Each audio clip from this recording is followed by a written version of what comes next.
Selamat siang, pemirsa. Kembali bersama saya, Latiful Khairi, dalam laporan utama Breaking News hari ini.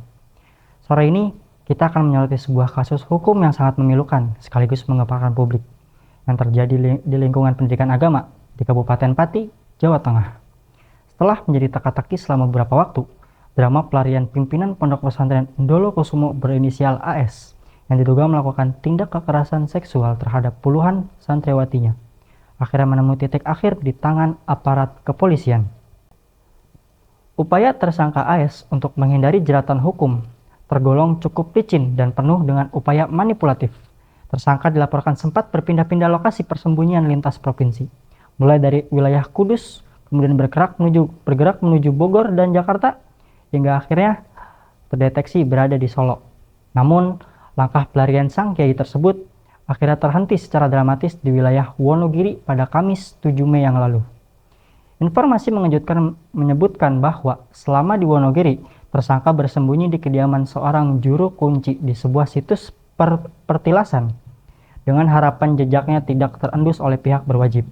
Namun takdir berkata lain, penangkapan terjadi secara sengaja ketika tim gabungan Polresta Pati dan Jatanras Polda Jawa Tengah yang sedang melakukan penyisiran berpapasan langsung dengan tersangka di tengah jalan. Tanpa celah untuk melarikan diri lagi, tersangka AS pun langsung diringkus dan digelandang menuju Polresta Pati dalam kondisi tangan terborgol rapat.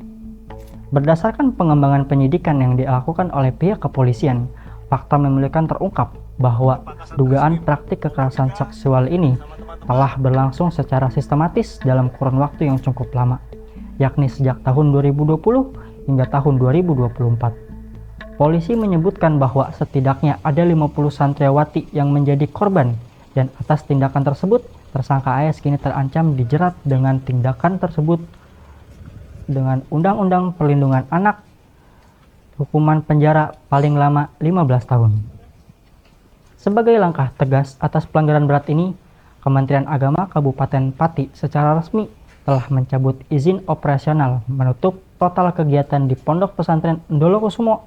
Dampak dari keputusan ini, sebanyak 252 santri yang terdaftar di lembaga tersebut kini telah dipulangkan ke kampung halaman masing-masing. Maupun secara psikologis mereka masih harus tetap melakukan perawatan.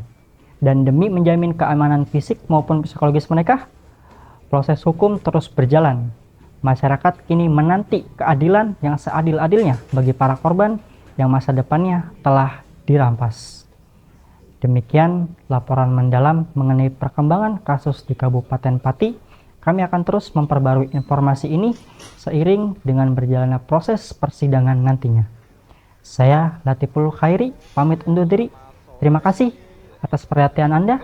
Sampai jumpa dan salam sejahtera. Yang cabul 50 santri ini diorot-orot oleh warga sekitar ya. Ini bertulisan kos.